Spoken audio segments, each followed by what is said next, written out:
शुरू कर दिया जी। अस्सलाम वालेकुम। अच्छा,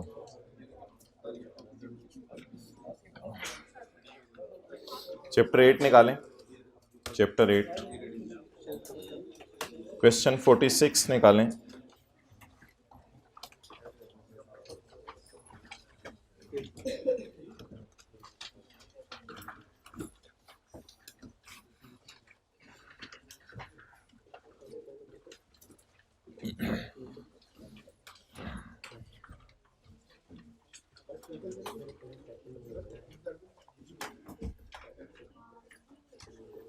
okay, question 46, page 165। Gilani and company is a sole proprietor. Gilani and company एक सोल प्रोप्राइटर है and is dealing in various consumer products in Pakistan. During the year ended 30 जून 2002, 30 जून 2002 के साल में the taxable income for the year was 6.1 million. उसकी taxable income 6.1 million है। और under the provisions of income tax ordinance 2001, income tax ordinance 2001 की provisions के तहत compute the amount of net income tax payable and tax to be refunded if any for 2002 in each of the following situations. अच्छा जी, पहला सवाल हमारा ये है कि इसकी सेल है 120.5 मिलियन और अगले रिक्वायरमेंट में इसकी सेल है 110 मिलियन। तो द क्वेश्चन इज कि क्या इसकी सेल 100 मिलियन से ज़्यादा है कि इसके ऊपर लगे सेक्शन 113? नो, सेल हमने देखनी होती है विदाउट सेल्स टैक्स। तो इन दोनों फिगर्स को अलग-अलग ज़रा डिवाइड करें 117 से, मल्टीप्लाई करें 100 से और ये दोनों फिगर्स लिख लें। इन दोनों को डिवाइड करें 117 से और मल्टीप्लाई करें 100 से।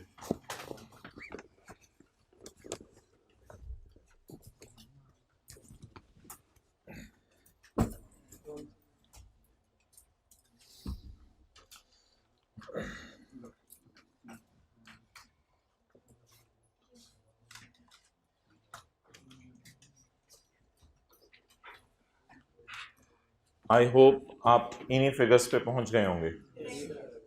तो इंक्लूसिव ऑफ सेल्स टैक्स का मतलब क्या होता है कि इसमें सेल्स टैक्स बोले पड़ा है। तो डिवाइडेड बाय 117 मल्टीप्लाइड बाय 100 किया ताकि फिगर 100 पे आ जाए।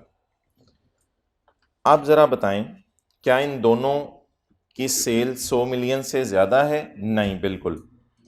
यहाँ सेक्शन 113 अप्लाई होगा और यहाँ सेक्शन 113 विल नॉट अप्लाई। यहाँ सेक्शन 113 अप्लाई नहीं होगा।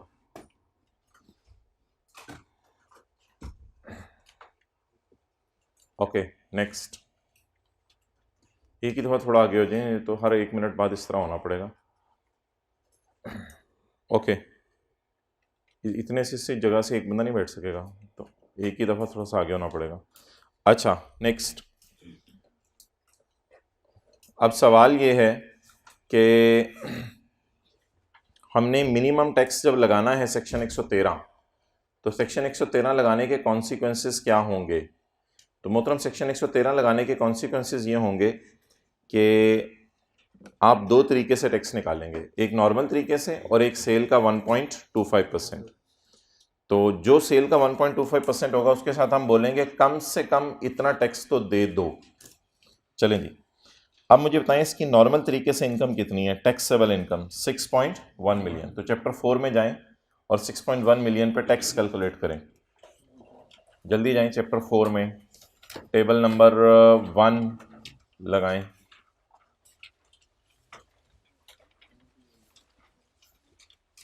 जी, टैक्स बताएं इसका कितना बन रहा है नॉर्मल तरीके से। इधर आगे आ जाओ, 4th रो में टैक्स इसका कितना बन रहा है नॉर्मल तरीके से, जल्दी बताएं। 1365, ये टोटल जवाब है। 1365,000 नहीं आने दे रहे वो। मैं कहता यार आप लोग फिर दोनों बाहर निकल जाओ ना, उसको आगे तो आने दो।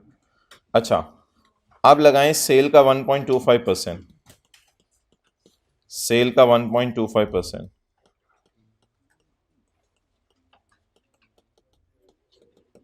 जी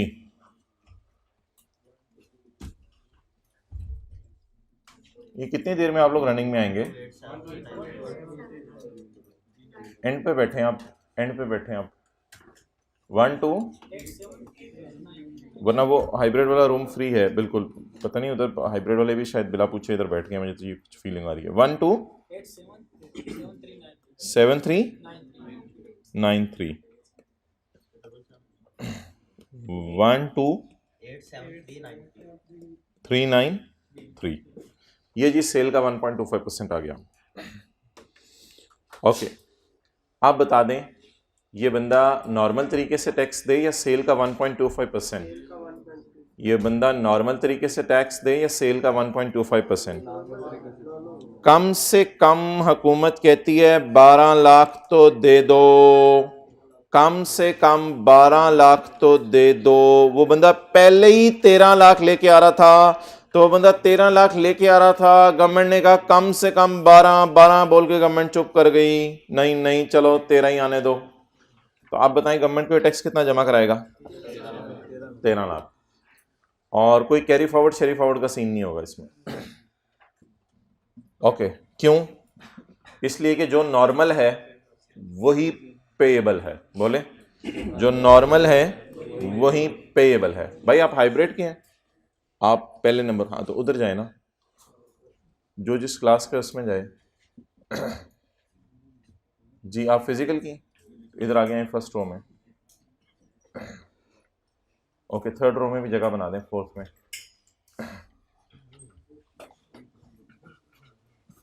यार ये हाइब्रिड वाले आप उठना शुरू करें, आप उठें, आप लोग इधर हो, आप इधर हो, जगह दे दो इनको उठने की। आप तो दोनों हाई फिजिकल के हो, हाँ आपको तो देखे देखे लग रहे हो, ठीक है। फर्स्ट रो में आ जाए। और भाई आप हाइब्रिड वाले इधर आगे आ जाओ, आगे आ जाओ, फर्स्ट रो में आ जाओ, इधर फर्स्ट रो में आ जाओ। और टाइम पे आया करो, क्लास का एक टाइम होता है।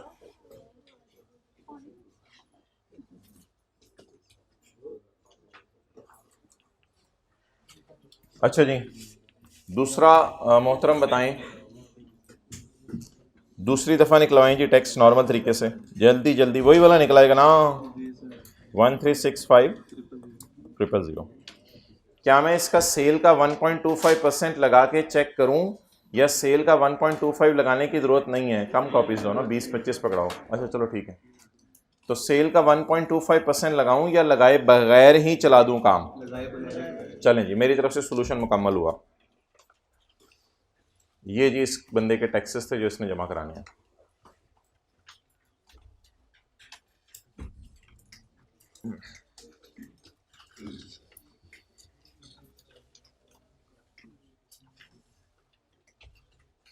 भैया ने बड़े शौक से टाइम पूछा था किस टाइम क्लास शुरू होनी है, उसने कल आया नहीं अभी।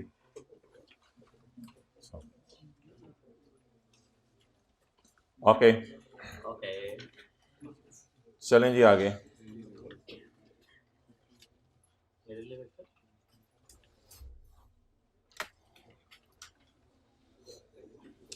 क्वेश्चन 36 निकालें। क्वेश्चन 36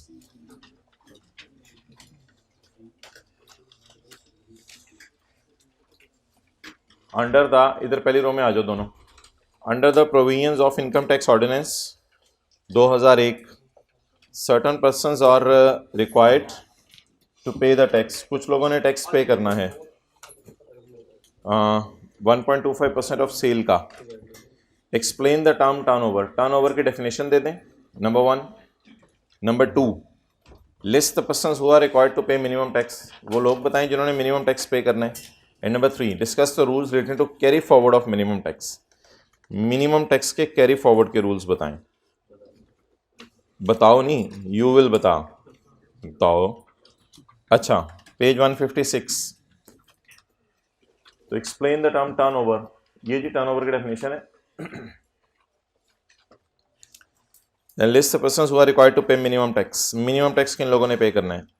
वो ये हजरात हैं. Discuss the rules related to carry forward of minimum tax. Minimum tax को carry forward करने के rules. तो minimum tax को carry forward करने के rules ये आ रहे हैं. लिखें 2 का C, 113 के 2 का C.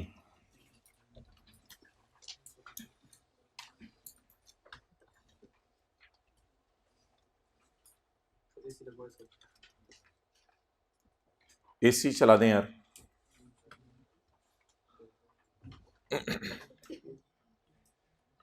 Okay, next.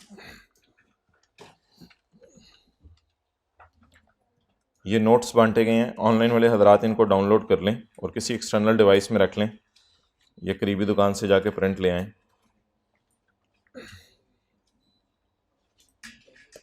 निकालें जी पेज 132, उस पर आर पॉइंट निकालें बिजनेस के चैप्टर में ही. आप हजरात का आना बहुत मुबारक हो. आप हजरात तशरीफ़ लाए. आखिरी दफ़ा फ़िज़िकली, एक और दफ़ा हम मिलेंगे ऑनलाइन. छोड़िए, आपकी जान तो नहीं छोड़ी जाएगी. कोई आधे घंटे के लिए अगले मंडे को जूम मीटिंग करेंगे हम आखिरी. फिर उसमें गले भी मिलेंगे, बाय बाय भी होगा. ऐसे नहीं आपकी जान छोड़ी जाएगी. अभी आपको आधे घंटे के लिए बुलाया जाएगा. आप घर बैठे होंगे, मैं घर बैठा हूँगा और हम मुलाकात करेंगे. आय हाय क्या होता है ये पठान, तुझे क्या मसला है? ओके, अच्छा जी. पॉइंट आर ये कहते हैं जी कि आपने अपने सिस्टम को बोर्ड से इंटीग्रेट करवाना है. तो आपने अपने सिस्टम को जो बोर्ड से इंटीग्रेट करवाना है, तो अगर आप ऐसा ना करवाएं तो आपको इसकी सज़ा मिलेगी. सज़ा ये मिलेगी कि आपके खर्चे, किसी को नोट्स ना मिले हाथ खड़ा कर दें. अच्छा, सज़ा ये मिलेगी कि आपके खर्चे 8% तक नॉट अलाउड हो जाएंगे. यानी 8% खर्चे आपके नॉट अलाउड हो जाएंगे, इधर भी नहीं मिले. तो अगर आपने अपने सिस्टम को बोर्ड से इंटीग्रेट ना करवाया, जल्दी कर दो, इसको दे दो, ये लेट आने वाले को एक चपेड़ भी मारो साथ. और ये किसी को ना मिले हो, ये इसको दे दो, इसको दे दो, एक प्यार से चपेड़ मारो. और किसी को सफ़े ना मिले हो. अच्छा जी, तो अगर आपने क्वेश्चन नोट कर लें. आपकी सेल है 200, हाथ रखने आगे. आपकी सेल है 200, आपके खर्चे हैं 70 के, आपका प्रॉफिट आया है 130. आपने फाइन दिए गवर्नमेंट को ₹5.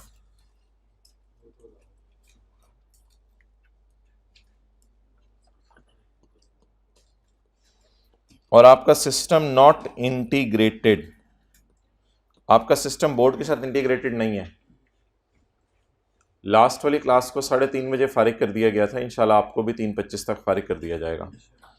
तो दूसरी दफ़ा उस सफ़र से गुजरने ना, बस हम थोड़ी सी होस्ते तेज़ चलाएं, 5 मिनट हमारे बच जाएंगे. अच्छा, अब आप हजरात मुझे ये बताएं कि मेरा प्रॉफिट कितना है? प्रॉफिट 130. वर्किंग, आपके खर्चे कितने हैं?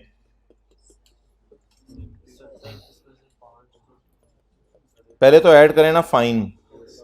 ये मैंने सॉल्यूशन शुरू कर दिया है. फाइन आज जो जगह रखी हुई है उसने आपके लिए, आज फाइन आपने ऐड कर दिया, क्योंकि ये खर्चा बिजनेस का जेन्युइन खर्चा नहीं है, आपने ऐड कर दिया फाइन.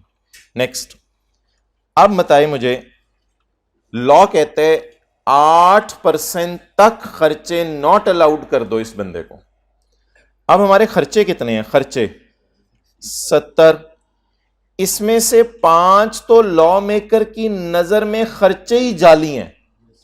क्या आप मुझे बता सकते हैं लॉ मेकर की नजर में जेन्युइन खर्चे कितने हैं? जेन्युइन, क्या लॉ मेकर जेन्युइन खर्चों के बारे में कह रहा होगा 8% डिसअलाउ करूं, या जाली खर्चों के बारे में?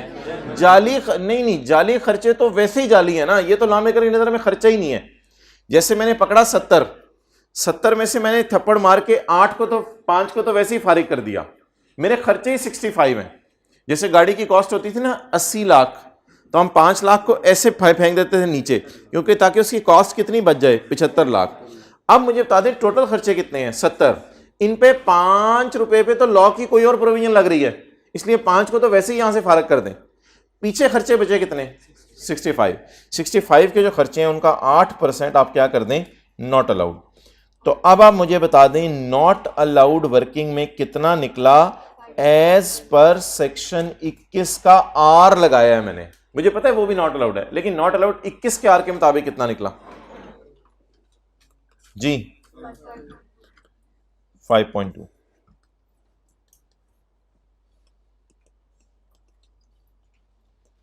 सेक्शन 21 के आर वाला डिसअलाउंस टोटल 140.2।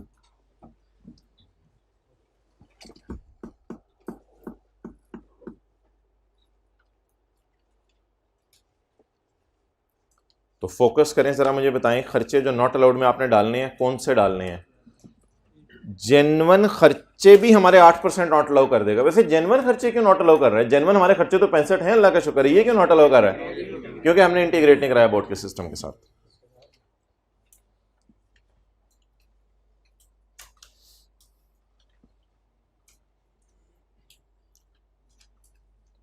ओके 1 2 3 4 6 सी लगे हुए, मैं गिन देता हूँ। 6 लगे हुए यार, इधर अटेंटिव रहें, इधर अटेंटिव रहें। 6 सी हैं, एक कुर्सी पड़ी हुई है, एक टीचर है, इसके पीछे भी वाइट बोर्ड है। जो करना है, बल्ब भी गिन दूंगा, ब्रेक कोई हुई तो बल्ब भी गिन के दे दूंगा। अच्छा जी, नेक्स्ट।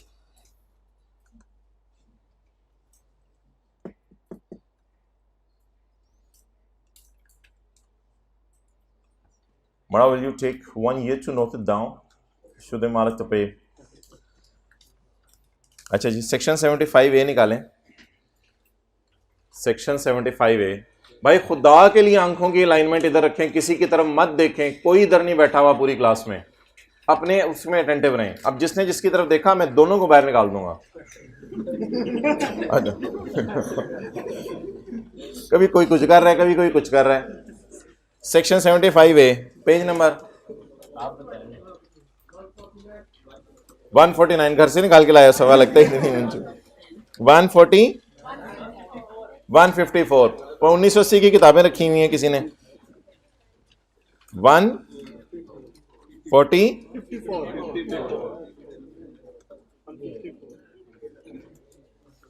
अच्छा जी, ये जो पॉइंट है जिसमें लिखा हुआ है आप इमूवेबल प्रॉपर्टी कैश में ले सकते हैं, नहीं ले सकते कैश में, इसमें हमने ये पढ़ा था कि हमने एक प्रॉपर्टी खरीदी थी 19 मिलियन की, जिसमें 6 मिलियन की पेमेंट कैश में कर दी थी। तो हमने 6 को थप्पड़ मार के ऐसे नीचे फेंका था ताकि इसकी कॉस्ट रह जाए 13 मिलियन। इस पॉइंट के अंदर ना, ये पॉइंट आप कोई हाउस खरीद लें उस पर भी लगता है, कोई प्लॉट खरीद लें उस पर भी लगता है, कोई बिजनेस के लिए बिल्डिंग खरीद लें उस पे भी लगता है, कोई लैंड खरीद लें उस पे भी लगता है। यानी हर किस्म की इमूवेबल प्रॉपर्टी पे लगता है, प्लांट पे नहीं लगता। प्लांट इमूवेबल नहीं है, मशीनरी पे नहीं लगता, फर्नीचर पे नहीं लगता। ऐसा भी सवाल आ सकता है कि आपने बिजनेस के लिए बिल्डिंग खरीदी है, फैक्ट्री बिल्डिंग बाय की और पेमेंट कैश में कर दी, तो वो फिर डिसअलाउ हो जाएगा उतनी कॉस्ट। पर्सनल यूज के लिए कवर हो गई हाउस। अगर आपने कैश में पेमेंट किया तो ये जुर्म है। For further details you can ask me here. आज क्लास के बाद वाला प्रोग्राम भी नहीं है।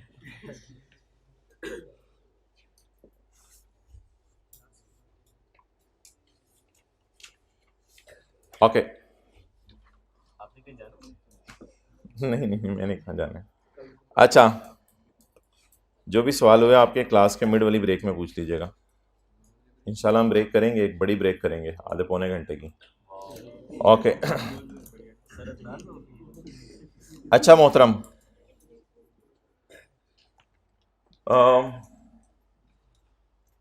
ये थ्योरी के सवालों में थोड़ा सा मसला कर रहे हैं इनकम के साथ। अच्छा ये ना हाथ रखना है आप लोगों ने प्लीज़, बहुत से लोग ना इसको हाथ रखे बगैर प्रोग्राम कर रहे हैं। अच्छा इधर आ जाएं, फिजिकल में है ना इनरोल्ड, तो आ जाएं इधर आगे आए, फर्स्ट रो में जगह, और आइंदा टाइम पे है ना जिंदगी में हर जगह। इनकम दो किस्म की होती है। नंबर 1 एक टैक्सेबल और एक एग्जेम्प्ट। खर्चे दो किस्म के होते हैं, एक अलाउड और एक टैक्स। क्रेडिट्स भी दो किस्म के होते हैं, एक अलाउड और एक। अब ये जो आप लोगों ने एक प्रोग्राम शुरू किया हुआ ना थ्योरी के सवालों में, एग्रीकल्चर इनकम इज अलाउड, अब ये पता नहीं कौन सी अंग्रेजियां हैं, इज नॉट अलाउड। लो जी, एग्रीकल्चर इनकम के साथ नॉट अलाउड लिख रहे हैं। Fine is exempt, fine is अल्हम्दुलिल्लाह exempt, fine not allowed, not allowed. खर्चों के साथ अलाउड नॉट अलाउड लिखना होता है, और इनकम्स के साथ एग्जाम्प्ट और टैक्सेबल लिखना होता है। तो ये थोड़े से ना जरा होश के नाखून लेके चल रहे हैं। अब देख लें सारे बबलू शबलू सारे पहुंच गए। अच्छा चलें जी, लेट्स स्टार्ट। सवाल शुरू करें। इधर उधर की क्या बात कर, तू इधर उधर की ना बात कर, तू बता कि बासित ने क्या किया। देखते हैं जी बासित ने क्या किया। क्वेश्चन नंबर 1, तैयार हो जाए, कोट शोट उतार दें अपने जी। सवाल शुरू करें। मार्कर, भाई मार्कर लाना, किधर पड़े हुए? एसी को क्या करना है? बंद करा दें भाई। एसी इधर से उतरवा ही दें आप, 25 पे ले जाएं इसको।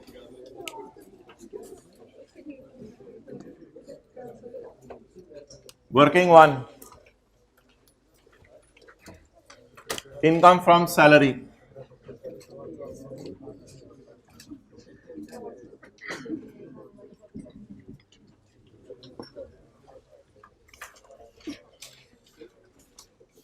बासित किसी को सफा ना मिला हो हाथ खड़ा करें, बिल्कुल मिलना भी नहीं चाहिए।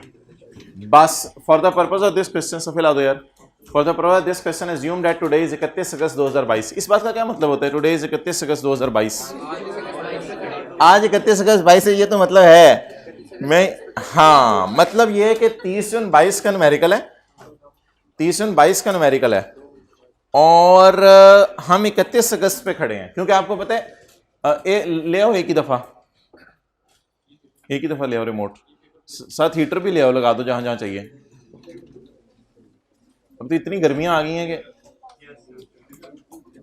अच्छा, तो बरकत के लिए लोग जो है वो स्वेटर पहन के आए हुए हैं बस आज। ओके, नहीं बंद ही कर रहे हो? Oh no no no no no, principal साहब को शिकायत लगा दूंगा मैं आपकी। ठीक है चलो, अब इधर करो, इधर इसको कर दो 23 पे, इसको कर दो 23 पे। असल में मेन सीन आने लगे हैं क्लास के, इसलिए बच्चे जरा ज्यादा मुतवज्जे हो गए हैं। भाई दांत बाहर रखने हैं क्लास में, दांत नहीं अंदर रखने आज, दांत बाहर खोलो जरा होंठ दोनों। अच्छा जी, फॉर द पर्पज टूथब्रश भेज देंगे, कोई मसला नहीं। For the purpose this question assume today is 31 August 2022।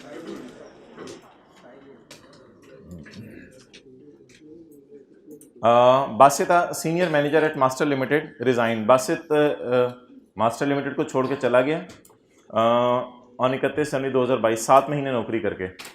After completion of 3.5 years, हमारे साल में 7 महीने नौकरी की है, वैसे 3.5 साल इनके साथ रहे। इस साल ही रिसीव द फॉलोइंग फायदे फ्रॉम एमएल। सैलरी है 6,10,000 पर मंथ की। तो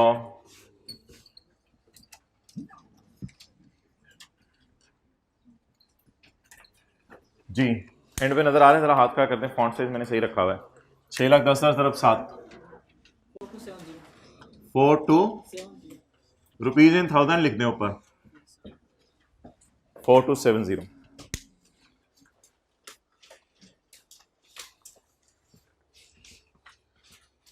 जल्दी करें ना, 15 साल लगाने हैं नोट करने में।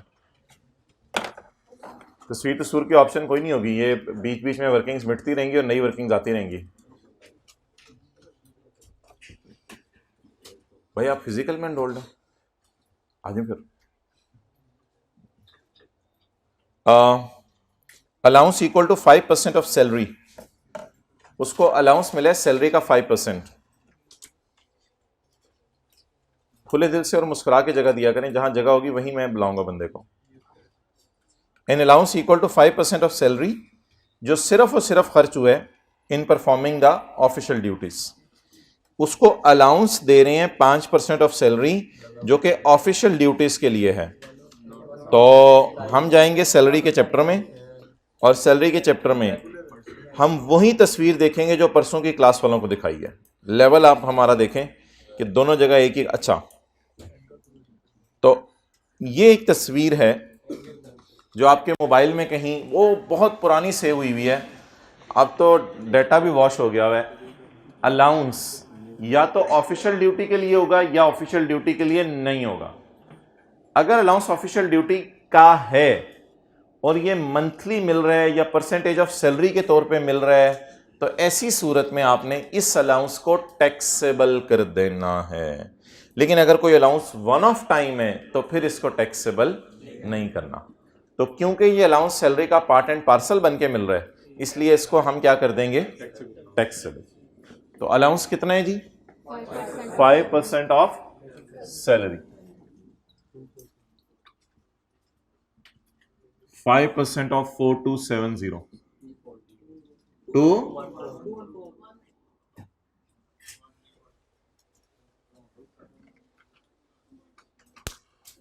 राउंड ऑफ कर दो, उसे मत बताओ। अगर अब भी वो नहीं कर रहा तो अब कोई फायदा नहीं बताने का, अब उसे पेपर रुपीज में ही करने दो, वो बस आंडे आंडे ही लगाता रहेगा पूरे पेपर में। अब बात निकल चुकी है बहुत आगे। क्या हर मंथ मिल रहा है? 5 allowance equal to 5% of salary, multiply by 12 इसलिए नहीं करना कि सरकार ये जो फिगर है ये ऑलरेडी 12 लग के आई हुई है या 7 महीने लग के आई हुई है, जो भी है, तो वो तो ऑलरेडी ओके। ऑन यकम जुलाई 2021 साल के पहले दिन, ये थोड़ी सी अलाइनमेंट इन कर लें। मैं उधर होता हूँ, आप उधर होते हैं, आप उधर होते हैं, मैं उधर होता हूँ, ये यही चलता रहने क्लास में। ऑन यकम जुलाई 2021 where an assessment order has been, on यकम जुलाई 2021 ही लीज्ड अ कार, उसने गाड़ी लीज पे ली है, having a fair value of 48 lakh eight a monthly rental of 1,20,000। He page rental, वो जो गाड़ी का किराया दे रहा है अपनी पॉकेट में से दे रहा है, फ्रॉम हिज ओन सोर्सेज। और इस गाड़ी को इस्तेमाल करे, कभी कभी दफ्तर आ जाता है इस गाड़ी पे, कभी कभी घर वालों को झूठे देता है। बताएं जी। अब आप अगर सोचें कि इस गाड़ी का एम्प्लॉयर से ताल्लुक ही कोई नहीं, क्योंकि ये गाड़ी इसको एम्प्लॉयर ने लेके नहीं दी हुई, एम्प्लॉयर ने इसको गाड़ी ने लेके दी हुई, ये अब मैं आपको साबित करने लगा हूं। एक है बासित, अब हर एक का आपके वाला लेवल नहीं होता ना, वो मेरे जैसे बैठे होते हैं। एक है एम्प्लॉयर और एक है leasing company. He leased a car, वो गया होगा लीजिंग कंपनी के पास और लीजिंग कंपनी ने उसको गाड़ी दी होगी eight a monthly rental of 1,20,000। हर महीने ये लीजिंग कंपनी को कैश देगा 1,20,000 फ्रॉम हिज ओन सोर्सेस, अपने घर से पैसे निकाल के। और इस व्हीकल पे कभी कभी वो दफ्तर आ जाता है। अब दफ्तर आने पे अगर एम्प्लॉयर इसको गाड़ी के कोई खर्चा दे, वो अलग फिर बात है, वो अलग बात है कि एम्प्लॉयर कहे यार गाड़ी का सारा पेट्रोल मेरी तरफ से डलवा लिया करो, ये है वो है। अब it has nothing to do with employer, तो इसलिए इसको हम टोटली क्या करेंगे, इग्नोर करेंगे। तो डैश डाल के लिख देंगे।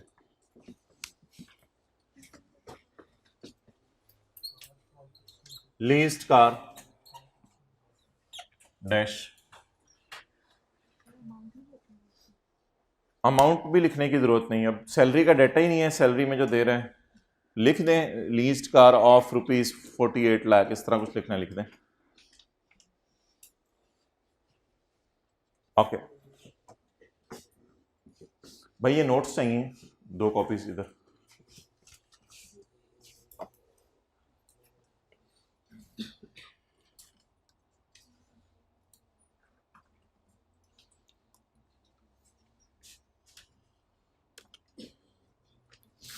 ऑन 15 फरवरी 2022, 15 फरवरी 2022 को कोई चीज़ आपको ऐसी हुई ना जिसकी आपने पिक्चर लेनी हुई और मैंने आपको मौका ना दिया, क्योंकि पिक्चर सारी आप ले चुके हुए हैं, तो वहाँ पे फ़ौरन लिख लिया करें यूट्यूब, और फिर यूट्यूब पे जब ये लेक्चर अपलोड होगा वहाँ से आप फिर कुछ तस्वीर ले लीजिएगा जो भी करना है।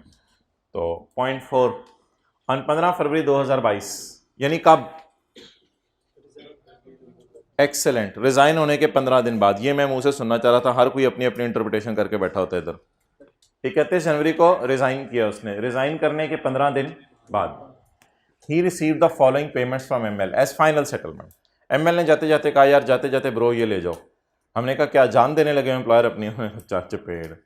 3,20,000 leave encashment. Leave encashment government employees के केस में एग्जाम्प्ट होती है सिर्फ, इधर लीव इनकैशमेंट टैक्सेबल होगी जी। कितना? 320।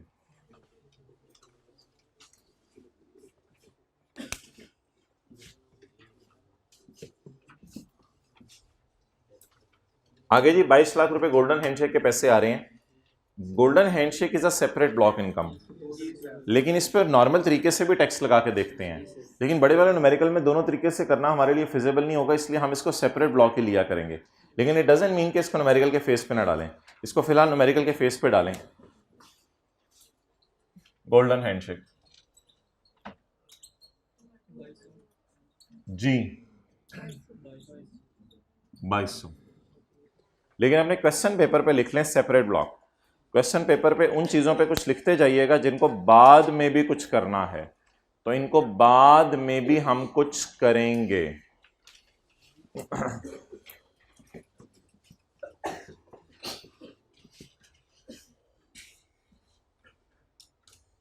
जी आप फिजिकल में एनरोल्ड हैं, हाइब्रिड में? ठीक है, बैठ जाए। आगे प्रीवियस 3 इयर्स का एवरेज टैक्स रेट उसने आपको दे दिया, नोट्स दे दिया करो यार आने पे खुद ही। प्रीवियस 3 इयर्स का एवरेज टैक्स रेट दे दिया उसने आपको, कितना है जी? 4%। इसको इंशाल्लाह एंड पे देखेंगे जब इसको सेपरेट ब्लॉक इनकम लेंगे। अदर इंफॉर्मेशन लेंगे। अदर इंफॉर्मेशन 31 जनवरी 2022 जिस दिन रिजाइन हुआ तो उसके दोस्त ने कहा मैं इस रिजाइन होने में शायद तेरी कुछ मदद कर सकूं, तो रिजाइन हो गया, बड़ा गमगीन बैठा है, यार मेरी तरफ से थोड़ा सा सोना ले ले। मेरे ब्रो, मेरे दोस्त साथ वाले को देखें, दोस्त यार इतना तो जज्बाती हो गया है, मुझे सोना। Gold worth rupees 2 lakh, 2 lakh रुपए वाला कड़ा दे दिया बासित को। बासित आगे वो बेगम को देगा, जाहिर बात है, बासित ने क्या दूं, 2 लाख रुपए as a gift from his old friend. तो सोना मिला है, क्या मिला है? सोना, सोना, सोना, नॉट सोना, सोना, उठना, जा। अच्छा भाईजान इस मसले को भी आप हमेशा के लिए हल कर लें। भाईजान आगे आए, आगे आए, ये फर्स्ट रो में ये दोनों बैग उठा दें, आप इधर ही रहें, ये दोनों बैग उठा दें, ये दोनों बैग उठा दें। अच्छा जी अब मोहतरम सवाल यह है कि अगर गिफ्ट मिले ना इन काइंड, बैठ जाना, लोगों ने तस्वीर लेनी है, अगर गिफ्ट मिले इन काइंड तो ऐसी सूरत में देखा जाता है कि रिश्तेदार से मिले या रिश्तेदार के अलावा किसी से मिले। अगर रिश्तेदार से मिले तो नॉट टैक्सेबल, और अगर रिश्तेदार के अलावा किसी से मिले तो टैक्सेबल। अच्छा अब गिफ्ट इन काइंड से क्या मुराद है? गिफ्ट इन काइंड से मुराद है किसी ने आपको कीबोर्ड दे दिया, किसी ने आपको मोबाइल की केसिंग दे दी, किसी ने आपको पेन दे दिया, किसी ने आपको केबल पकड़ा दी, किसी ने आपको लैपटॉप दे दिया। इट इज कॉल्ड एज, बोलें, गिफ्ट इन काइंड। ये होता है गिफ्ट इन काइंड। इसमें रिलेटिव और नॉन रिलेटिव होना देखा जाता है। अब क्योंकि ये दोस्त है जो कि रिलेटिव नहीं है, अब ये रिलेटिव ना होने की वजह से इसका गिफ्ट जो है वो क्या हो जाएगा, बोलें, add in income from other source. लेकिन मेरा अगला सवाल, जब आपको कैश मिलता है ना, कैश क्या चाहिए? अच्छा कुछ नहीं, फिर पीछे ना देखें तो यार आप लोग प्लीज इधर सुने मेरे साथ, जो मसला हो मुझे हाथ खड़ा करके बताएं, मैंने पीछे देखना है, मैंने टाइम देखना है, मैंने इसी को देख, मुझे बताएं इस तरह जी। ओहो वो आपकी मर्जी है, मैंने तो शुरू में ही कह दिया था, जहां आप कंफर्ट, हाँ ठीक है जाएं जाएं जहां आप कंफर्टेबल है, वो तो मैंने बता दिया था आपको। अच्छा नेक्स्ट, शुक्रिया, जल्दी पहुंचे फिर मैं शुरू करूं बात।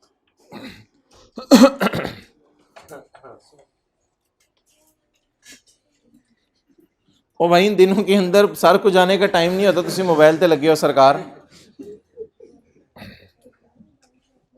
ये दे दो। मेरे ख्याल से आप तो कुछ नहीं कहोगे, आपकी तबीयत मुझे है अंदाजा, वापस कर दूंगा आपको, मार्च में आ जाना। मेरे घर का पता है, मेरे नहीं बता दूंगा, आ जाना। जोर की नमाज पेपर देकर ना मेरी मस्जिद में पढ़ना, 12:15 पेपर खत्म होना है। कहाँ पे है, सेंटर कहाँ है? अभी नहीं पता, आप आ जाओगे 1:30 बजे तक, 1:30 बजे नमाज होती है। ओके चलें जी, अब आप मुझे ये बताएं कि चलें जी मैं शुरू करूं। अच्छा, अब आप मुझे ये बताएं कि अगर कोई पर्सन है, उसने गिफ्ट लिया है कैश में। कैश का मतलब है कि अब कोई बंदा आपको गिफ्ट देना चाह रहा है पैसे। तो पैसे देने के कई तरीके हैं, या कैश दे दें, या क्रॉस चेक दे दें, या ऑनलाइन ट्रांसफर कर दें, ये सारे तरीके पैसे देने के हैं। If someone is interested in giving cash gift, तो प्लीज अब आपने रिलेटिव नॉन रिलेटिव का रूल नहीं लगाना कि ये रिलेटिव है ये रिलेटिव नहीं है। अब ये रूल नहीं लगाने। अब आपने सिंपल क्या देखना है कि देने वाले ने जो गिफ्ट दिया है वो चेक से दिया है, या ऑनलाइन बैंकिंग चैनल से दिया है, या क्रॉस चेक से दिया है, और उसके पास एनटीएन है या नहीं है। ये रूल देखने हैं, ना कि रिलेटिव नॉन रिलेटिव होना।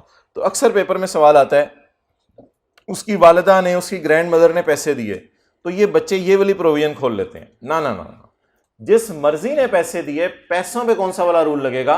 एनटीएन और नॉट एनटीएन वाला। यहां रिश्तेदार नॉन रिश्तेदार की कोई कैद नहीं है। बहरहाल ये वाला पॉइंट अभी हमारा लग नहीं रहा, हमारा सिर्फ ये वाला पॉइंट लग रहा है। इस वजह से गोल्ड उसको 2 लाख वाला मिला है, that will be income from other source. Okay,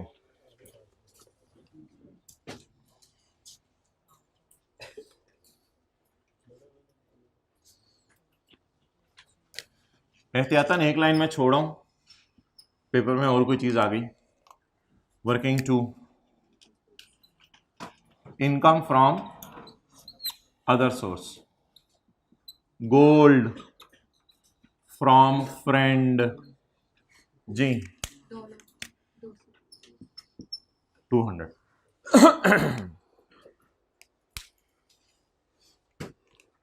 भाई ये उस हाइब्रिड में आखिर में 2 लोग कौन खड़े हैं?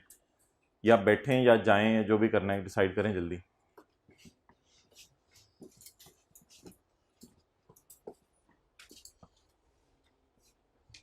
ओके आगे चलें जी।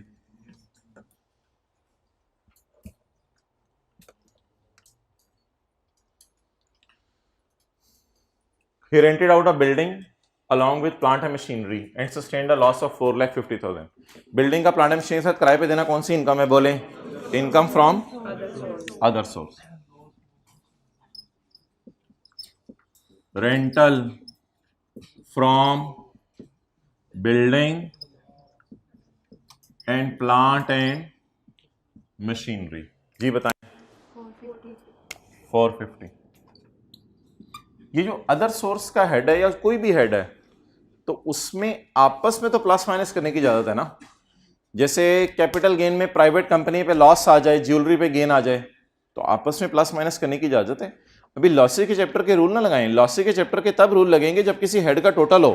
तो अभी टोटल तो होने दें, अभी टोटल तो होने दें, फिर लॉसी के चैप्टर के रूल देखेंगे क्या लगाने हैं। तो ये जो एक ही हेड के अंदर चलते चलते प्लस माइनस आ जाए, इनको अन्नेवा किया करें प्लस माइनस, इनकी कोई परेशानी वाली बात नहीं।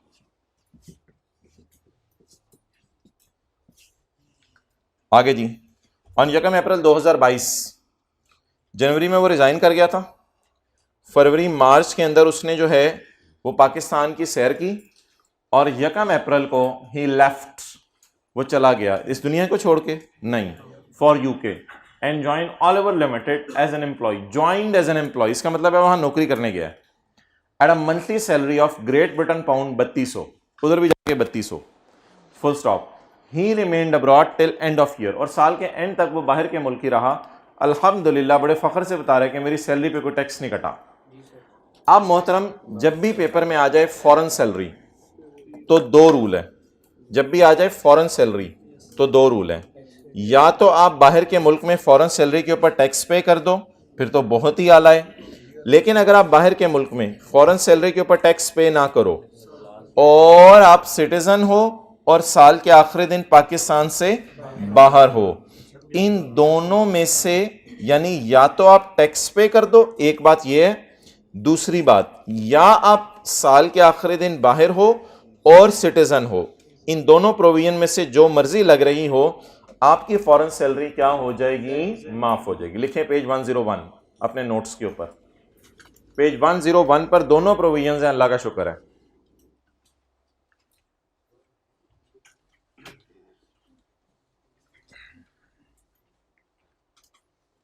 तो ये जी फॉरेन सैलरी यहाँ भी एग्जेम्प्ट हो सकती है, फॉरेन सैलरी यहाँ भी, जिनमें से जो मर्जी प्रोविजन लगा लें। तो माना कि इसने टैक्स पे नहीं किया, लेकिन सवाल में देखें एक लाइन लिखी हुई है, ही वॉज देयर, कुछ इस किस्म की लाइन लिखी हुई है सवाल के अंदर। सवाल में लिखा हुआ है एंड ही रिमेन्ड अब्रॉड, और वो बाहर ही रहा। अब ये कौन सी इनकम बनने लगी है जी? Working number 3, income from salary, income from salary, उधर ही कर लेते हैं।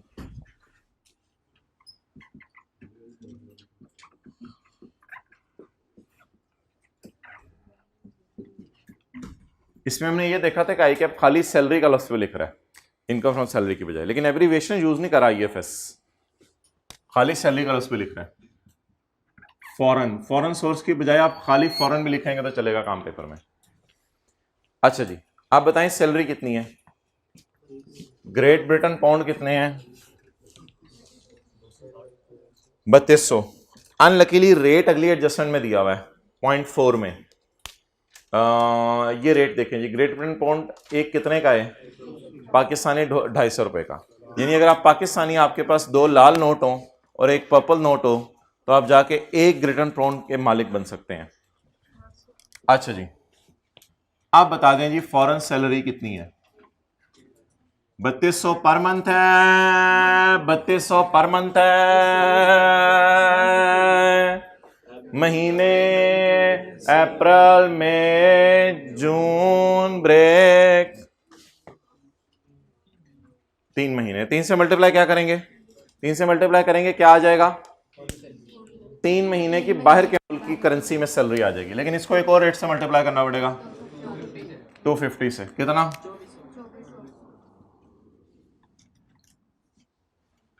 क्यों कर रहे हैं? ये तो एग्जाम्प्ट है। क्यों कर रहे हैं? इसलिए कि मैंने ऐड करके लेस करनी है।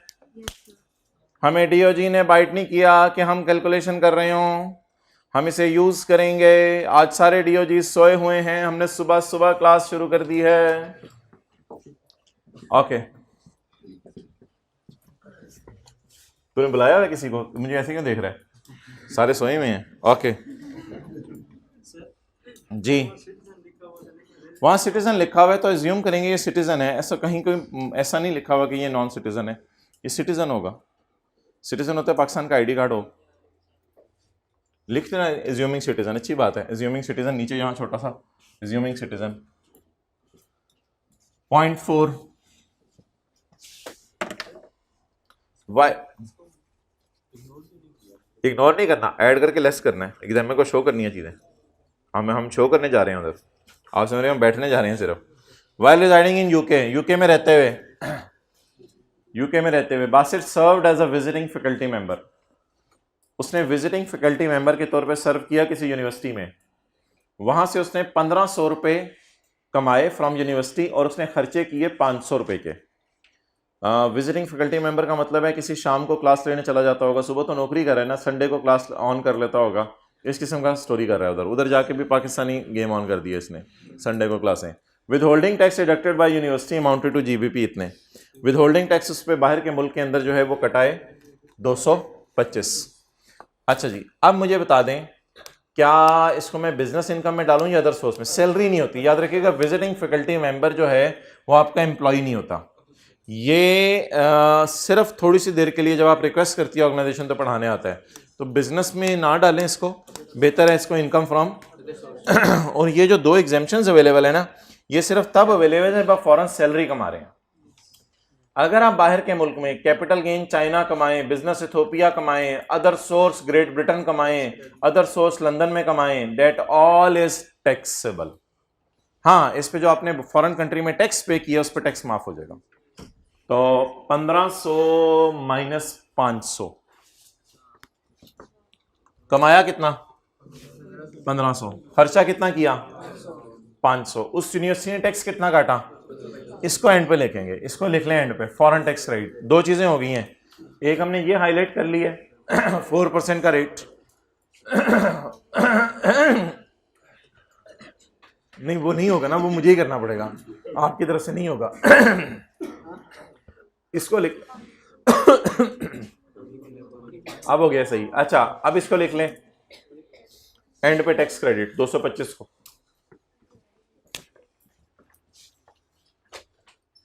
वर्किंग नंबर 4, इनकम फ्रॉम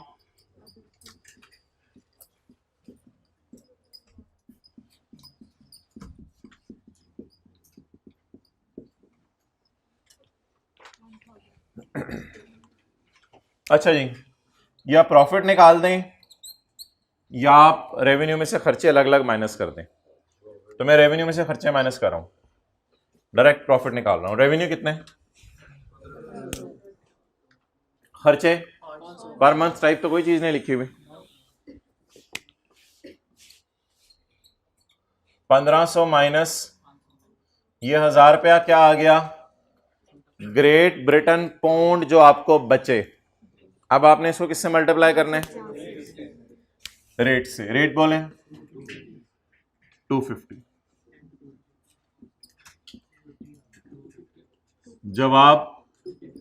जवाब ही आ गया है मेरे ख्याल से 250,000, 2,50,000। देखने कितना फ्रेश हो गया है साथ वाला, जैसे ईद है आज। आपके साथ वाले की बात नहीं कर रहा, आप समझे, आपके साथ वाले की बात कर रहा हूं। Okay, working number 4।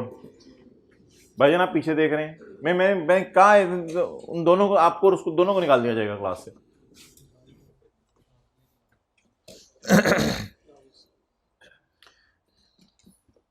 ओके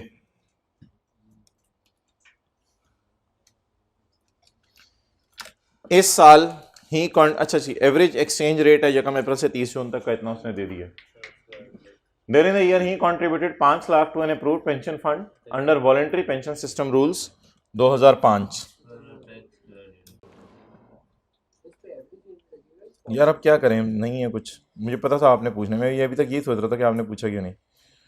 अच्छा अब मोहतरम मुझे ये बताएं कि टैक्स क्रेडिट्स के चैप्टर में अगर हम जाएं तो आपको मिलेगा section contribution to approved pension fund. उस सेक्शन के अंदर भाई हाइब्रिड में अगर शोर हो रहा है तो हाथ खड़ा कर दें, नहीं हो रहा है ऐसा ना हो कि क्लास के बाद आप फिर आके मुझे कुछ बताएं, साथ साथ जरा मुझे पता चलता रहे, शुक्रिया। अच्छा मोहतरम, ये एक सेक्शन है contribution to approved pension fund. ये सेक्शन टैक्स रेट्स के चैप्टर में है और ये कहता है कि अगर कोई बंदा अपने लिए पेंशन की फिक्र करे तो उसको हम टैक्स माफ करेंगे। अपने लिए पेंशन की फिक्र का मतलब यह है कि यह बंदा कहे कि मैं फलां जगह नौकरी कर रहा हूं, मुझे एम्प्लॉयर ने तो पेंशन देनी नहीं, तो मैं ऐसा करता हूं कि हुकूमत के खजाने में जाके खुद ही पैसे जमा कराता रहता हूं। हुकूमत ने एक स्कीम बनाई हुई है वॉलंटरी पेंशन सिस्टम, वॉलंटरी, अपनी खुशी से आप आके पैसे जमा कराएं, हम आपके ही पैसे रिटायरमेंट के बाद आपको in the form of pension वापस कर देंगे। इसमें याद रखिएगा बंदा खुद जाके पेंशन की बास्केट अपनी खरीदेगा और गवर्नमेंट के पास रखवाएगा, खुद जाके ये पैसे जमा कराएगा। N eligible person earning income shall for premium paid, जो खुद पैसे पे करेगा जाके, उसके ऊपर इसे टैक्स माफ होगा। तो इसके ऊपर हमने टैक्स क्रेडिट देने, तो इसको टैक्स क्रेडिट लिख के आगे चलते हैं। सेक्शन 62, 63। अच्छा एक चीज है, मैं इस सवाल का हिस्सा नहीं बनाना चाह रहा था वो, लेकिन मैंने इस सवाल का हिस्सा बना दिया। इसको लोग मिक्स करते हैं, हालांकि ये दोनों अलग अलग बातें हैं। वो क्या बात है, इट इज डिफरेंट, ये कॉन्सेप्ट डिफरेंट है एक और कॉन्सेप्ट से, that is employer contribution to pension fund. एक तस्वुर है हमारे लॉ में employer contribution to pension fund. वो क्या तस्वुर है, देखें ये वॉलंटरी पेंशन सिस्टम है, ये गवर्नमेंट का एक अलग सिस्टम चल रहा है। अब अगर एक एम्प्लॉय है, उसको पता है मेरे एम्प्लॉयर ने पेंशन नहीं देनी, तो वो जाके यहां पैसे जमा करवा देगा। लेकिन अगर कोई और एम्प्लॉय है जो किसी एम्प्लॉयर के पास काम कर रहा है और एम्प्लॉयर ने खुद सोचा हुआ है कि मैं एम्प्लॉय को रिटायरमेंट के टाइम पे पेंशन दूंगा, तो एम्प्लॉयर इसके लिए एक पेंशन की बास्केट खरीदेगा, पेंशन फंड। हमें कैसे पता चलेगा वो ये वाला है? हमें पता चलेगा, सवाल में लफ्ज लिखा होगा employer contributed to pension fund. Employer ने पेंशन फंड में पैसे डाले हैं, इनको इग्नोर करना है पेपर में। द रीजन इज कि ये पैसे वो होते हैं जो एम्प्लॉयर एम्प्लॉय के लिए बास्केट में लग करके रख रहे हैं, रिटायरमेंट के टाइम पे ये देने होते हैं, इसलिए इन पे साथ साथ टैक्स नहीं लगाना होता। तो मैंने कहा था पेपर में लफ्ज आ जाए employer contribution to pension basket, ये एम्प्लॉयर ने उसके लिए पेटी खरीद के रख लिया, उसको रिटायरमेंट के टाइम पे देगा। Employer contribution to pension basket will be ignored in paper, इसको डैश डाल के इग्नोर कर देंगे। और रिटायरमेंट के टाइम पे भी जो पैसे मिलेंगे इग्नोर ही करेंगे। अगर ये बंदा सिटीजन ऑफ पाकिस्तान है तो इसको जो पेंशन मिल रही होती है वो माफ होती है। तो एक लफ्ज आएगा पेपर में employer contributed in pension fund, एक लफ्ज आएगा employee contributed in pension fund, वो टैक्स क्रेडिट होगा। और जब लिखा आएगा employer contributed in pension fund, वो फिर डैश डाल के इग्नोर कर देंगे। ये क्या लिखा हुआ है? It is different from employer contribution to pension fund and that is ignored, वो इग्नोर किया जाता है। दैट या दिस जो भी लिखना चाहें आप, ब्रैकेट वाली बात, इट इज इग्नोर्ड, इसको इग्नोर किया जाता है। पता कैसे चलेगा ये पैसे वो वाले हैं? एम्प्लॉयर डाल रहा होगा। अच्छा एक और बात सुन लें, इसमें जरूरी नहीं कि पेपर में वाज़े लिखा हो पिछली वाली लाइन में ही contributed 5 lakh to approve pension fund, इतना सा भी लिखा हो सकता है। अगर आगे लिखा हो ना अंडर वॉलंटरी पेंशन रूल 2005, फिर तो कोई बात ही नहीं रहेगी, ये टैक्स क्रेडिट वाला पॉइंट ही है, ये तो ज्यादा आसान है। लेकिन आजकल जो सवाल आ रहा है उसमें सिर्फ वो ये लिख रहे हैं during the year he contributed to pension fund. No, it is not employer contribution. He का मतलब जब भी आ जाए तो एम्प्लॉय खुद अपने लिए पेंशन सेव कर रहे हैं, तो that pension fund is for tax credit, इसको टैक्स माफ होगा 5 लाख। तो ये दो लफ्ज हैं, अगर ये लफ्ज आ जाए तो टैक्स क्रेडिट, और अगर ये लफ्ज आ जाए तो डैश डाल देंगे। ये 2 पॉइंट्स हैं जो आपने ढूंढने हैं। वॉलंटरी का वर्ड ना भी लिखा हो।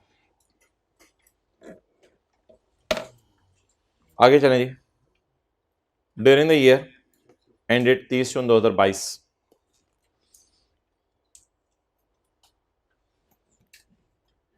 Basis started a new business in Pakistan. Following information is available. His sales stood at 20 million. उसकी सेल है 20 मिलियन।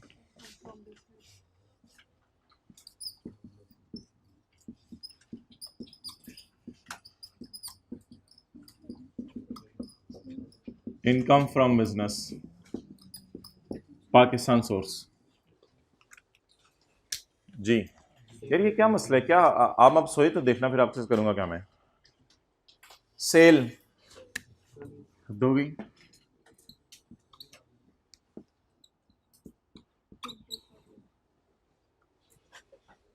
बहुत रात हाथ खड़ा करें। उन्होंने कल 15-20 मिनट मोबाइल इस्तेमाल किया, हद होती है, हद होती है। बिल्कुल बिल्कुल टाइम नहीं, जिन्होंने आधा घंटा इस्तेमाल किया।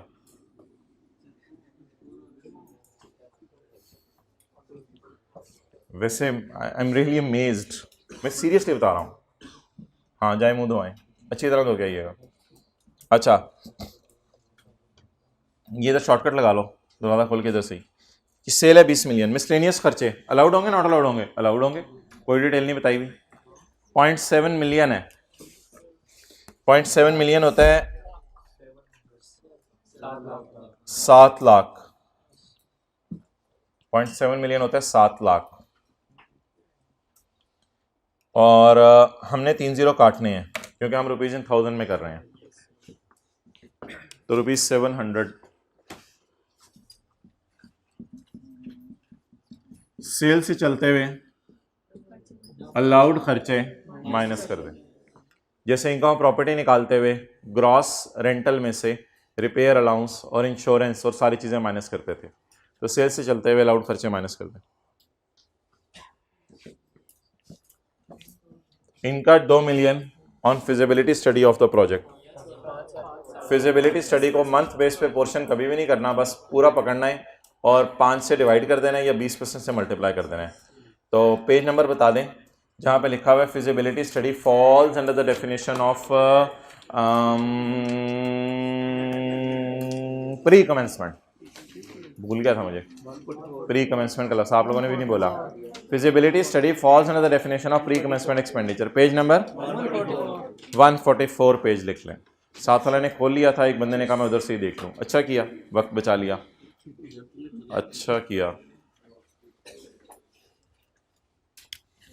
फिजिबिलिटी स्टडी बेहतर है प्री कमेंसमेंट एक्सपेंडिचर लिख दीजिएगा पेपर में जी। अमाउंट वो देखो मुंह धोने गया, क्या कर रहा है? अच्छा, प्री कमेंसमेंट एक्सपेंडिचर बोलें कितने? 2000 डिवाइडेड बाय 5 या मल्टीप्लाइड बाय 20%, एक ही बात है। डिवाइडेड बाय 5 या मल्टीप्लाइड बाय 20%, एक ही बात है। तो इधर उधर की ना बात कर, डिवाइड कर 5 से जी। 400 तो आ गया ना, चलें आगे चलें।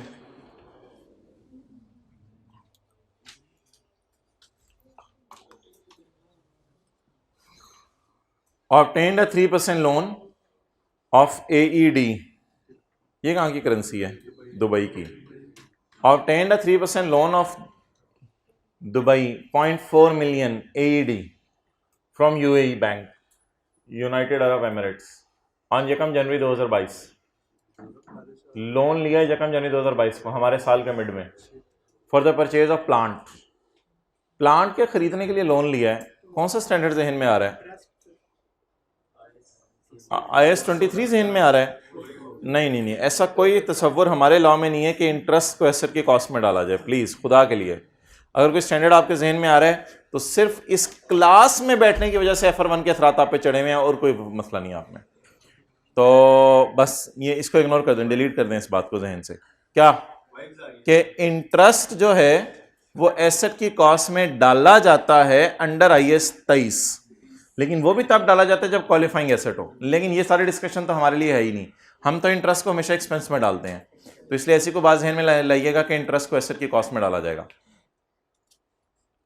इंटरेस्ट पे होने सालाना, यकम जनवरी 22 तो 31 दिसंबर 22, हमारे साल के बाद पे होना है।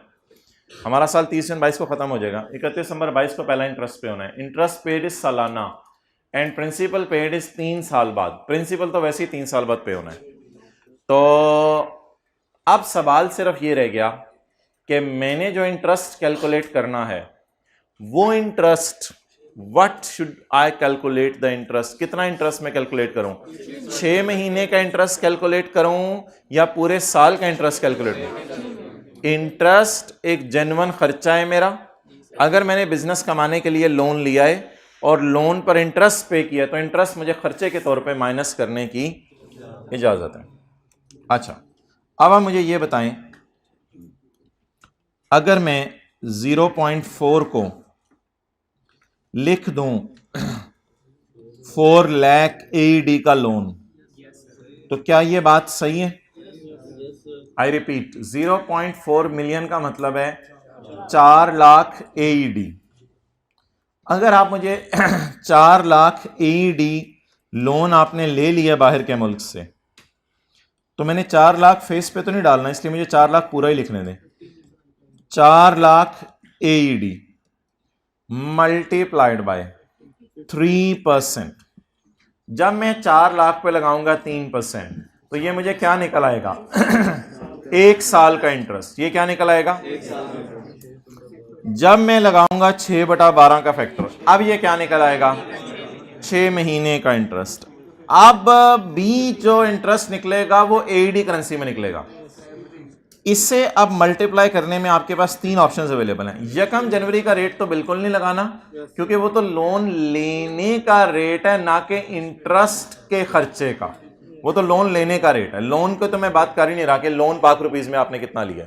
अगर मैं आपसे पूछता लोन पाक रुपीज में कितना लिया, फिर यकम जनवरी का रेट आप यूज करते। अब रेट बच गए 2, एक रेट है 30 जून का और एक रेट है एवरेज।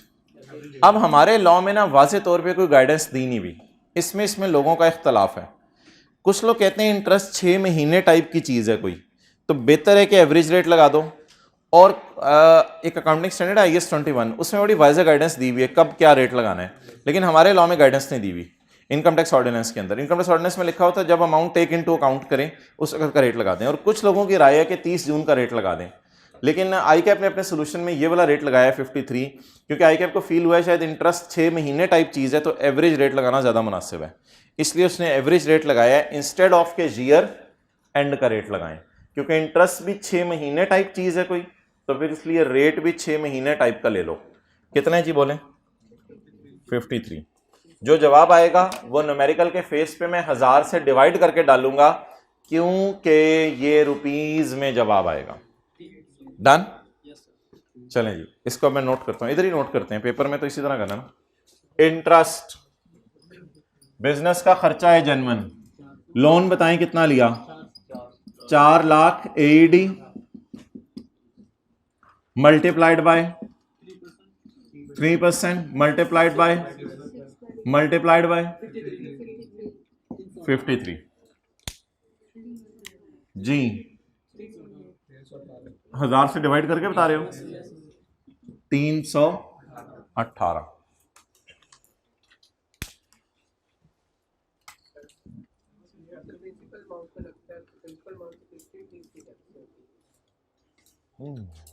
बाहर के मुल्क वाले ये नहीं देखते, बाहर के मुल्क वाले अपनी करेंसी में लेते हैं वापस, प्लीज वो इस पे नहीं देखेंगे एक्सचेंज रेट कितना था, वो सिर्फ ये कहेंगे, बाहर के मुल्क वाले क्या कहेंगे कि आपने पाक रुपीज में कितना लोन लिया हुआ है या AED में कितना लोन लिया हुआ है, वो AED में पकड़ेंगे 3% लगाएंगे, 6/12 कहेंगे और कहेंगे ये पैसे भेजो।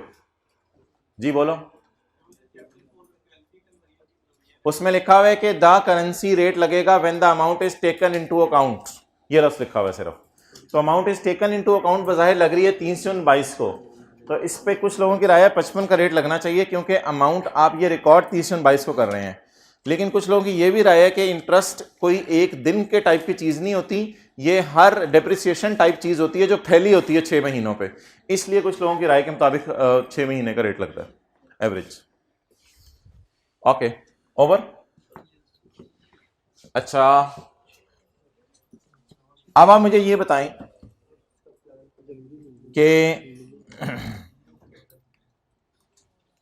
ऐसे ही for the sake of discussion एक बात पूछ रहा हूं, अगर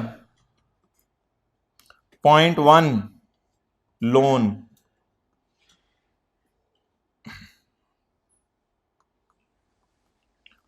अगर 0.1 का लोन, अभी है कितना लोन? 0.4, 0.1 का लोन मैं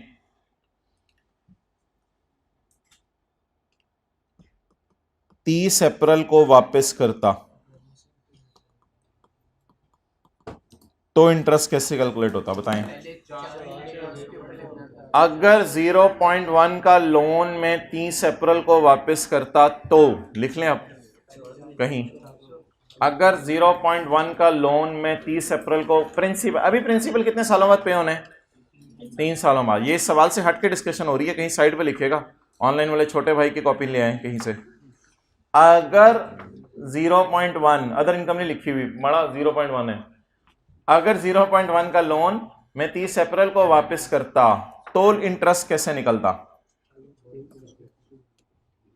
तो आप लोगों ने IAS 23 में पढ़ा होगा, लोन आउटस्टैंडिंग देखा जाता है, लोन आउटस्टैंडिंग। तो आपने 4 लाख लोन कितना अरसा इस्तेमाल किया? 4 लाख का लोन आप हजरात ने इस्तेमाल किया, अभी एक्सचेंज रेट से मल्टीप्लाई मैं नहीं कर रहा, वो खुद ही कर लीजिएगा, और 4 लाख में से वापस कितना कर दिया? 1 लाख, बकाया कितना बचा? इस तरह 1 लाख का कुछ नहीं करना था, लिया कितना? 4 लाख, इस्तेमाल 4 महीने कितना किया? 4 लाख, चौथे महीने के एंड पे वापस कितना कर दिया? Still payable 3 lakh. पेएबल पे इंटरेस्ट निकलता है, पेड पे इंटरेस्ट नहीं निकलता, पेएबल पे फिर इस तरह निकलता।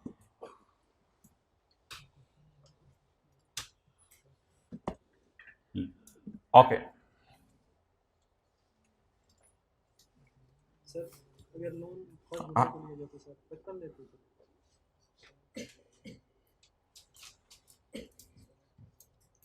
55 कहां से आ गया? 30 जून 22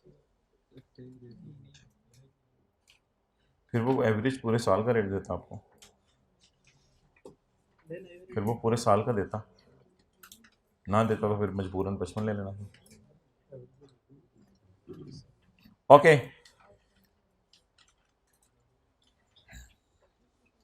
install the plant and machinery at a cost of 10 million on 14 March 2022। Plant and machinery install हुई है जी। तो इनिशियल अलाउंस बता दें, कॉस्ट बताएं। 10,000 ज़रा 25%, 2500 इनिशियल अलाउंस आ गया।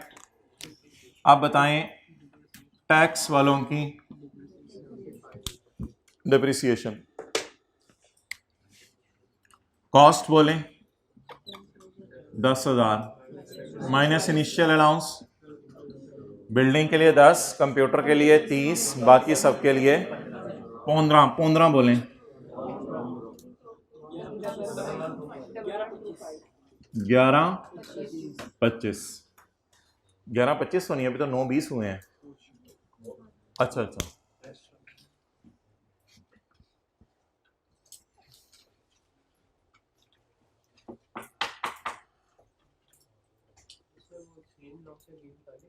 जी वो मैं बताता हूँ।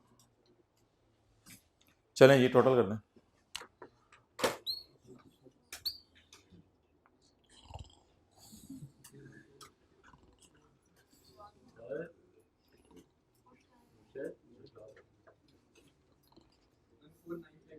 वन फोर 957,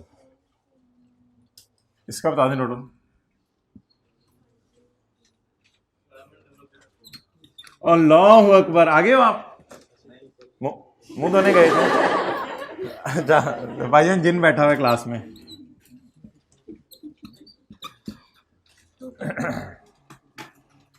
250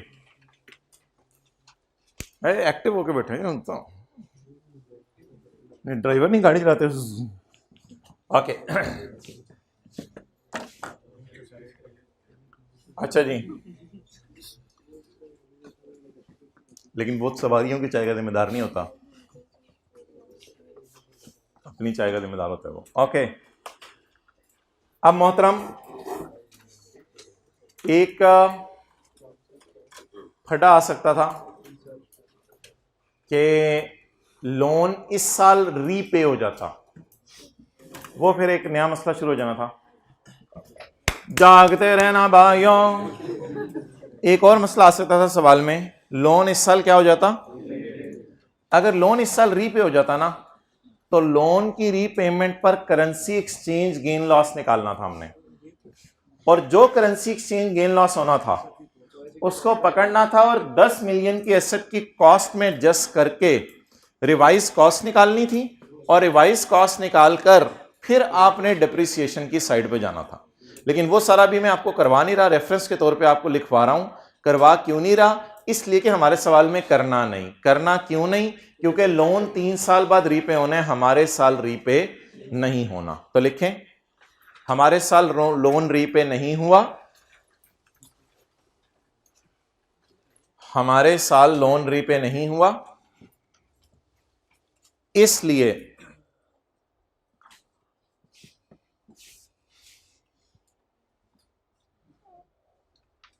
रीपेमेंट का गेन लॉस कोई नहीं है। हमारे साल लोन रीपे नहीं हुआ, इसलिए रीपेमेंट का गेन लॉस, रीपेमेंट पर, इसलिए रीपेमेंट पर करेंसी एक्सचेंज गेन लॉस नहीं है।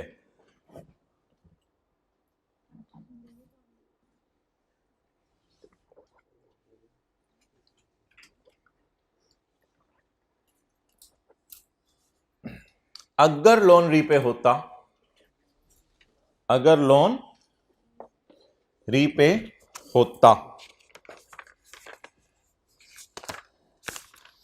तो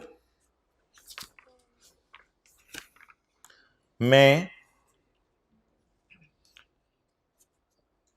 दिल में बोलें, तो मैं पेज 152 के, तो मैं पेज 152 के बुरे वाला वाले सवाल जैसा करता तो मैं पेज 152 के क्वेश्चन 4 जैसा करता। कहां तक पहुंचे हो? तो तक तो पहुंच गए हो ना। मैं रिप्ले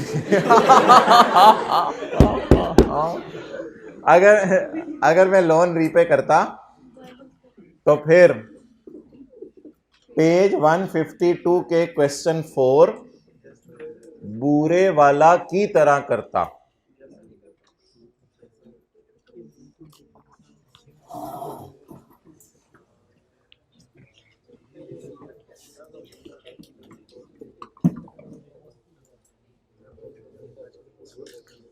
ओके, फेस न्यूमेरिकल का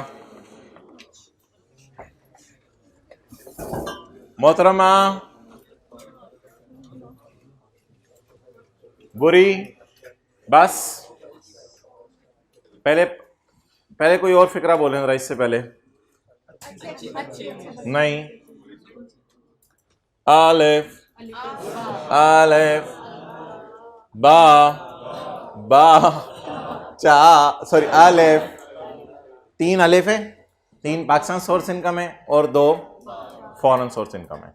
3 पाकिस्तान सोर्स इनकम है, 2 फॉरेन सोर्स इनकम है।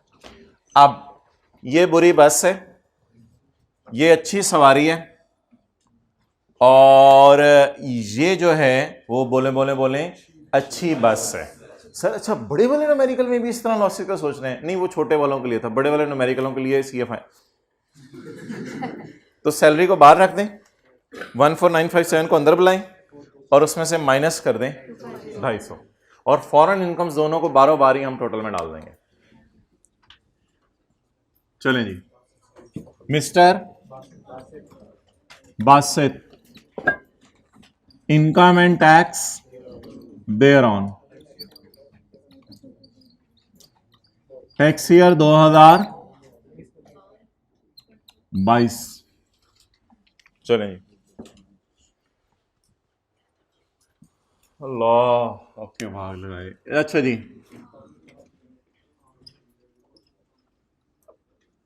क्लास के बाद किसी ने पूछना ये भाग क्या होता है? इनकम फ्रॉम सैलरी किस्मत 7004।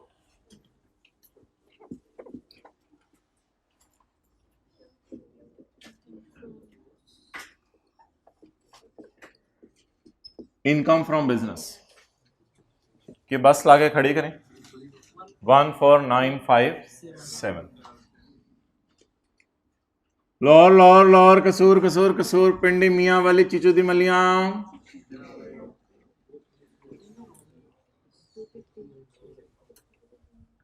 Less income from other source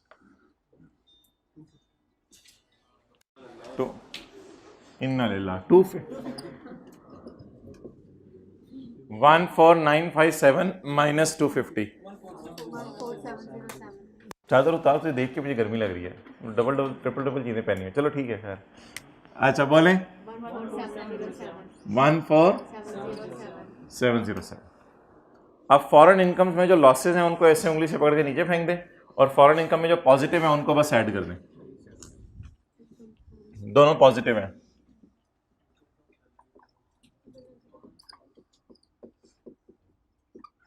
ji foreign और आगे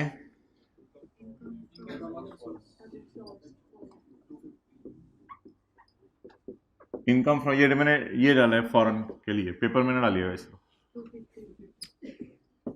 250। जिस बात की ऊपर साथ वाले बंदे की शीट खींच के और नीचे ऐसे लगा दिया जैसे उसने किया वैसे ही मैंने। अच्छा जी, टोटल करें।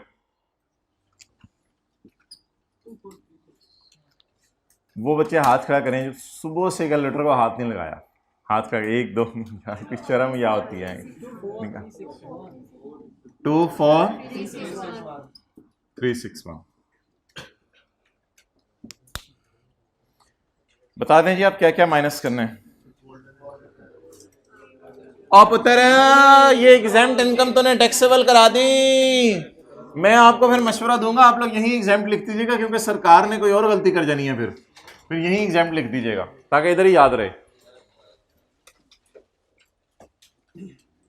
ज्यादा मसला हुआ टीचर को? अच्छा जी, ले जाएंगे लुट मची ही है। इनकम फ्रॉम सैलरी फॉरेन जो एग्जाम्प्ट है जी। आगे गोल्डन हैंडशेक, सो गोल्डन हैंडशेक सेपरेट ब्लॉक।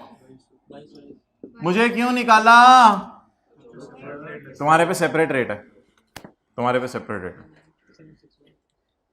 तुम्हें इंग्लैंड लेके जाना है? नहीं, तुम्हारे पे सेपरेट रेट है। 19761 ये क्या आ रही है? टोटल इनकम आ रही है, लेकिन ज़कात और एजुकेशन एक्सपेंसेस नहीं है, इसलिए यही टैक्सेबल है। अच्छा एक बात अब याद रखिएगा, आज टोटल इनकम का लफ्ज़ पेपर में नहीं लिख के आना, इसलिए कि वो ना टोटल इनकम इसको कहते हैं जिसमें सारी इनकम्स पड़ी हो। और अगर आप फोकस करें, हम जो न्यूमेरिकल्स का फॉर्मेट है उसमें भी हमने टोटल इनकम के आगे लाइन खाली छोड़ी हुई है, लिखा कुछ नहीं हुआ, क्योंकि एग्जामिनर की ये ख्वाहिश है कि टोटल और टोटल इनकम कुछ नहीं है। वो टोटल तो आपके समझाने के लिए बोला जाता था। आपने दो ही लफ्ज़ लिख के आने हैं, टोटल इनकम, उसके बाद ये माइनस करके इसको खाली छोड़ना है, इसका कोई नाम नहीं रखना।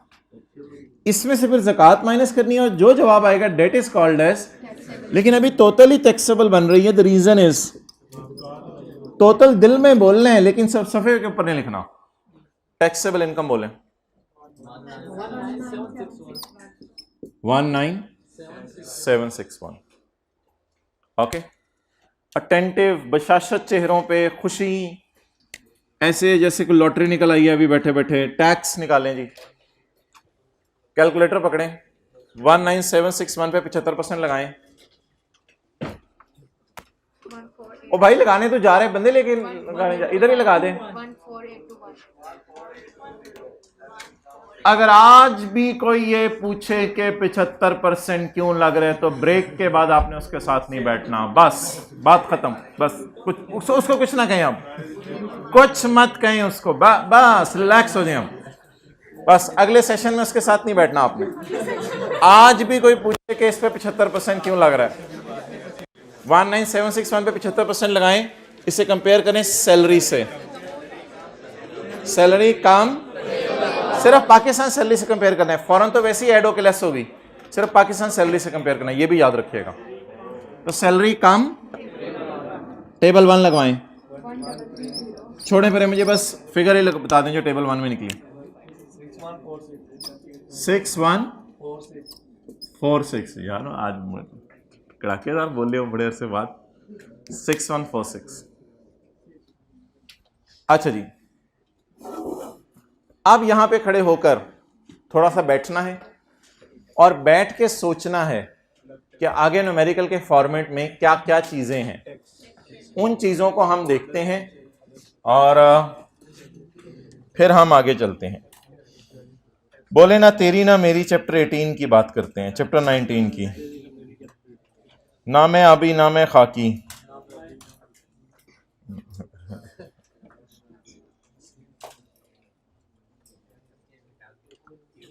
अच्छा जी, salary, property, business, capital gain, other source, blah blah. Numerical के फॉर्मेट में जब टैक्स निकल आए, ग्रॉस टैक्स, तो आपने माइनस करना है फॉरेन। ये डिस्ट्रैक्शंस हैं दुनिया की, यही तो अट्रैक्ट करती हैं अपनी तरफ, इन्हीं से तो आपने बचना है। मैं नहीं मिटाऊंगा ये डिस्ट्रैक्ट कर रहा है आपको, ये डिस्ट्रैक्ट कर रहा है। आप लोग कॉन्सेप्ट पे फोकस करें, डू नॉट कॉन्सेप्ट, ये इस पे फोकस ना करें, कॉन्सेप्ट पे फोकस करें। सामने रख के आपको प्रैक्टिस करवाऊंगा, इस पे फोकस नहीं करना आपने। तो नजरों की हिफाजत करें, इधर रखें नजर। Gross tax minus foreign tax credit, साथ साथ मोबाइल यूज कर लें, फ्रेश हो जाएंगे। Minus foreign tax credit, minus section 61 to 63 का टैक्स क्रेडिट। इसके बाद tax on securities, tax on immovable and tax on golden handshake भी इधर ही आएगा। डिविडेंड वगैरह है नहीं और कोई टैक्सेस हमारे कटे नहीं, तो आप सिर्फ फॉरेन टैक्स क्रेडिट माइनस करवा दें और इसके बाद जो है सेक्शन 61 से 63 वाला टैक्स क्रेडिट माइनस करवा दें और टैक्स ऐड करवा दें ऑन सेपरेट ब्लॉक। चलें जी, मैं मिटाने लगा हूं वर्किंग 1।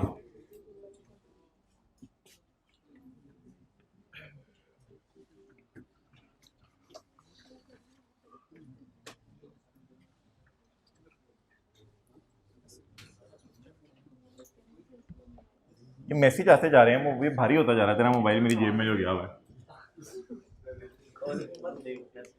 जी जी बिल्कुल, आई नो। मैं ऐसे आपके लिए टेक्स्ट दोबारा लिख रहा हूं ऊपर 6146। अगला आपका मोबाइल लेना है मैंने, निकालो तो सही। 6146 लेस फॉरेन टैक्स क्रेडिट। वो फॉरेन इनकम बताएं जिस पर आपने फॉरेन टैक्स क्रेडिट देना है।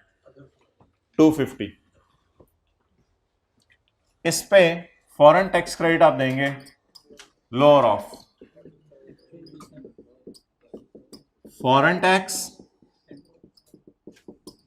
और पाकिस्तान टैक्स। अब हम फॉरेन टैक्स निकालते हैं। GBP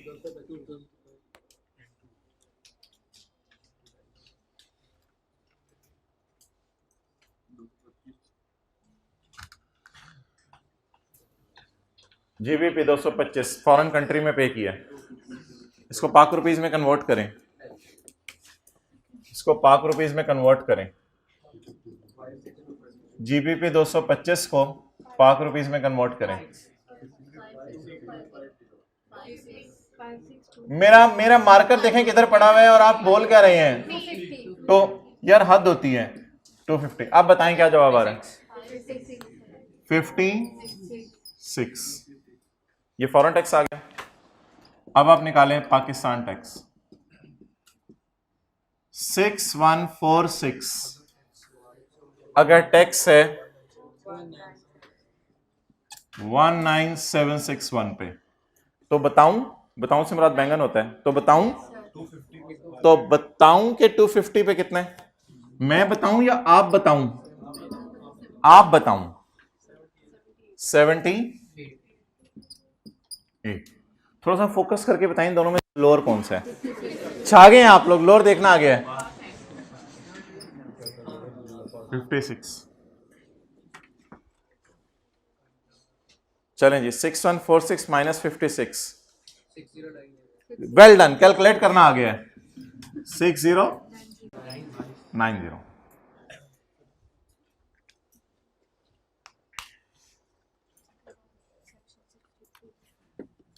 less tax credit under section 63। ये पेपर में लिख के आएंगे for contribution to approved pension fund. जी A over B into C तो लिखने दे पहले, फिर होगा lower of 6090 divided by C is lower of actual amount of contribution in approved pension fund, that is कितनी है 500। मुझे क्या नजर आवे ये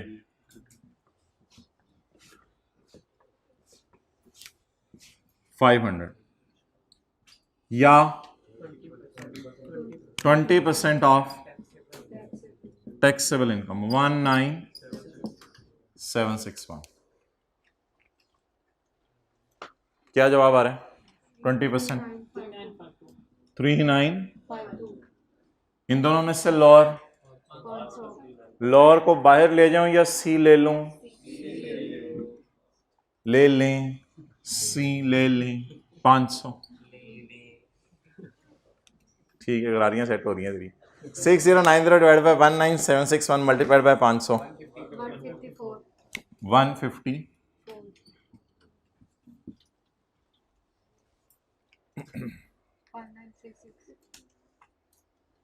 जवाब ही दे दें 5935। क्लास में एग्जिट से पहले सबके मोबाइल पे स्टेटस चेक किया जाएगा कि offline till mid of March. ये स्टेटस चेक किया जाएगा और फिर आप लोगों को छुट्टी दी जाएगी।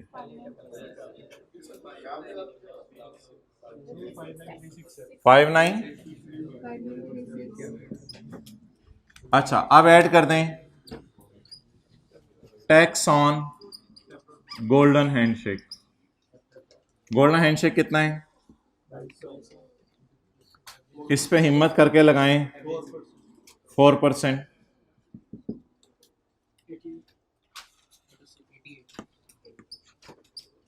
88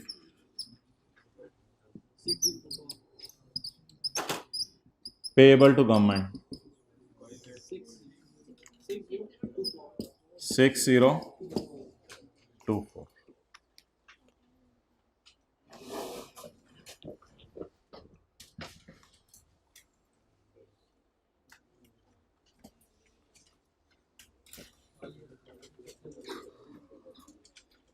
अच्छा जी, कौन सा वाला? गोल्डन हैंडशेक वाला? वो आप जाके सैलरी के चैप्टर पे देखो, गोल्डन हैंडशेक, उस पर 3 साल का पिछला एवरेज रेट यूज होता है। अच्छा जी, अब एक चीज लिखें, ये जो गोल्डन हैंडशेक था ना, इसको असल में 2 तरीके से टैक्स करना था। एक नॉर्मल तरीके से टैक्स लगा के चेक करना था, और एक पिछले 3 सालों का एवरेज रेट लगा के चेक करना था। ये 2 तरीके थे गोल्डन हैंडशेक पे टैक्स चेक करने के। लेकिन हमने क्या किया है, हमने सिर्फ सेपरेट ब्लॉक लगाया है, क्योंकि एक न्यूमेरिकल बड़ा था, उसके अपने तकाजे थे, तो उसमें अगर दोनों तरीके से करते तो बहुत टाइम लग जाता हमें। इसका एक अगर आसान और छोटा सवाल है ना पेपर में, जैसे ये वाला है, जिसमें आपको लगे वो चेक की आपसे गोल्डन हैंडशेक का कॉन्सेप्ट करना चाह रहा है, तो फिर ऐसी सूरत में आप इस तरह नहीं करेंगे कि उसको सेपरेट ले लें। ऐसी सूरत में दोनों तरीके से कैलकुलेशन करेंगे। तो जैसे कि मैं आपको एक सवाल दिखाता हूं पास्ट पेपर का, क्वेश्चन नंबर 7। इसमें देखें वो गोल्डन हैंडशेक का डेटा दे रहे हैं, पिछले 3 सालों का एवरेज रेट निकालने का डेटा दे रहे हैं, और एडजस्टमेंट ही एक है बस, और नंबर भी जो है वो 6 हैं। तो अब इसमें दोनों तरीके से हम टैक्स कैलकुलेट करेंगे। हम नॉर्मल तरीके से भी गोल्डन हैंडशेक को लेंगे और 3 सालों का एवरेज रेट भी लगाएंगे। तो लिखें जी, अगर क्वेश्चन छोटा हो, जैसे कि क्वेश्चन 7 ऑन पेज 110, यार इसी को जरा तेज करें, वो आ रहे हैं। अगर क्वेश्चन छोटा हो, जैसे कि क्वेश्चन 7 पेज 110, तो फिर गोल्डन हैंडशेक पे दोनों तरीके से टैक्स कैलकुलेट करें। फिर गोल्डन हैंडशेक पे दोनों तरीके से टैक्स कैलकुलेट करें। नहीं, उधर रहने दें, ये वाला कर दें, वो बाकियों का मुझे नहीं पता। नहीं नहीं नहीं, बस ठीक है, 23 कर दें।